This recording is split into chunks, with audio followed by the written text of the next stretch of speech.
Good morning. मैं advocate Mohammad Iftikhar. अभी त्योहारों का समय चल रहा है, इसलिए इस समय आम उपभोक्ताओं को अपने उपभोक्ता अधिकारों को जानना अति आवश्यक है। इसलिए मैं इस कड़ी में उपभोक्ता संरक्षण अधिनियम के विषय में संक्षेप में चर्चा करूंगा। उपभोक्ता संरक्षण अधिनियम 1986 में संसद के द्वारा अधिनियमित किया गया था, परंतु आधुनिक जीवन शैली में बदलाव आने के कारण उपभोक्ता संरक्षण अधिनियम में कुछ संशोधन किया गया और उपभोक्ता संरक्षण अधिनियम 1986 को रिपील करते हुए 2019 में उपभोक्ता संरक्षण अधिनियम 2019 को संसद के द्वारा पारित किया गया।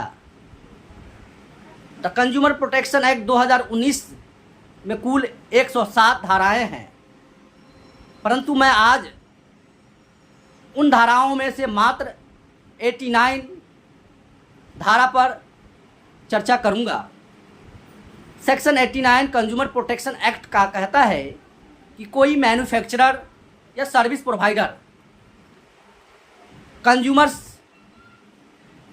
के बीच भ्रामक विज्ञापन या गलत एडवर्टीजमेंट कर उपभोक्ताओं के बीच प्रकाशित करता है या विज्ञापित करता है, जिससे आम उपभोक्ताओं के हितों पर प्रतिकूल प्रभाव पड़ता है, तो ऐसी स्थिति में यह सेक्शन कहता है कि सेवा प्रदाता या मैन्युफैक्चरर को 5 वर्ष की सज़ा होगी और उसे 5 लाख रुपए तक का जुर्माना अदा करना होगा यदि इसी तरह का वो दूसरी बार ऐसा ही गलत विज्ञापन उपभोक्ताओं के बीच विज्ञापित करता है या प्रकाशित करता है, तो ऐसी स्थिति में उसे 10 वर्ष की सज़ा होगी और 50 लाख रुपए का जुर्माना अदा करना होगा।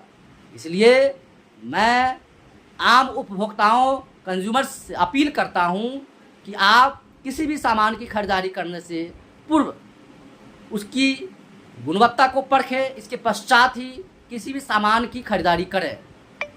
जब तक बंधु आप अपने उपभोक्ता अधिकारों को समझेंगे नहीं, जानेंगे नहीं, तब तक आपको इन गलत विज्ञापन के प्रभाव में आकर आप बहुत बड़ा नुकसान कर सकते हैं। इसलिए अपने उपभोक्ता अधिकारों के प्रति जागरूक रहें, सजग रहें, क्योंकि अभी त्योहारों का समय है और इन त्योहारों के समय में जो भी कंपनियां होती हैं वो गलत तरीके से विज्ञापन देकर उपभोक्ताओं को अपने प्रभाव में लाने का प्रयास करती है। इसलिए आज मुझे यह वीडियो बनाना आवश्यक हुआ और मैं अगले वीडियो में उपभोक्ता अधिकारों को प्राप्त करने के लिए उसकी प्रक्रियात्मक प्रोसीजरल लॉ के विषय में चर्चा करूंगा।